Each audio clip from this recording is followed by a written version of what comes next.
అడవిలో దారి తప్పిపోయిన మధుకి మాయా నెమలి స్నేహితురాలైంది. జంతువులు మాట్లాడే వనం, కానీ దాన్ని రక్షించేదెవరు? తెలుసుకుందాం మాయావనం కథలు. ఒకప్పుడు ఒక చిన్న గ్రామం పక్కన పెద్ద అడవి ఉండేది. ఎవరూ ఆ వనంలోకి వెళ్ళరు, ఎందుకంటే అది మాయావనం అని పేరు. కానీ చిన్న కుర్రాడు మధు మాత్రం ఆ వనాన్ని చాలా ఇష్టపడ్డాడు. అతను పక్షులతో మాట్లాడేవాడు, చెట్లకి నీళ్లు పోసేవాడు.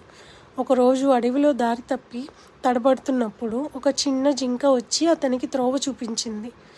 ధన్యవాదాలు అన్నాడు మధు. జింక నవ్వింది. నువ్వు మంచి పిల్లాడివి, అందుకే మాయావనం నీకు భయపడదు. మధు వనంలో రోజులు గడిపాడు. చెట్లు అతనితో మాట్లాడేవి, నది మాత గీతాలు పాడేది. కానీ ఒకరోజు దుష్ట మాంత్రికుడు ఆ వనాన్ని నాశనం చేయాలని వచ్చాడు. మధు తన స్నేహిత జంతువులతో కలిసి మాంత్రికుడి జాడలో పోయాడు. అతను మాంత్రికుడి ముందు నిలబడి అన్నాడు, ఈ వనం నా స్నేహితుడు, నీకు దాన్ని నాశనం చేసే హక్కు లేదు. మాంత్రికుడు నవ్వాడు, కానీ మధు తన హృదయం నుండి వచ్చిన ప్రేమతో ఒక మంత్రగీతం పాడాడు.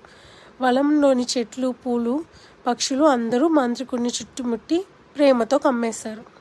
మాంత్రికుడు మొదట ఆ గీతాన్ని చూసి తేలిగ్గా నవ్వాడు, కానీ కొద్ది క్షణాల్లో ఆ స్వరంలో ఏదో వింత శక్తి ఉందని గ్రహించాడు.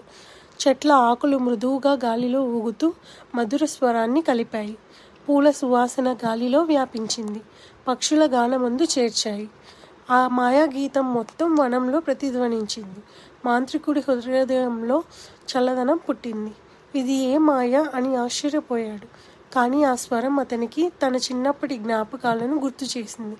తల్లి చెంత విన్న లాలిపాటలు, వనంలో గడిపిన బాల్యం, చెట్ల నీడలో ఆడిన రోజులు అతని కళ్ళల్లో కన్నీళ్లు పొంగాయి.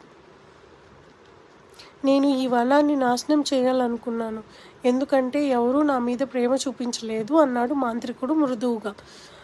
మధు ముందుకెళ్ళి అతని చేతిని పట్టుకొని అన్నాడు, ఈ వనం అందరినీ ప్రేమిస్తుంది, నువ్వు దాని పిల్లాడివే.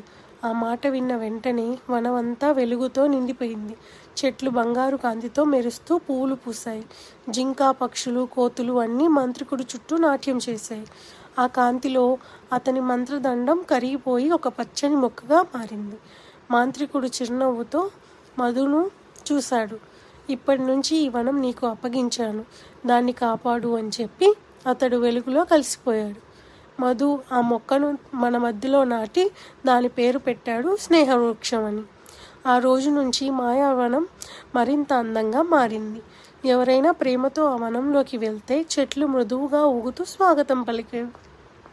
దీనివల్ల నీతి ఏంటంటే, ప్రేమతో చేసిన పని ఎప్పుడూ మాంత్రిక శక్తిగా మారుతుంది.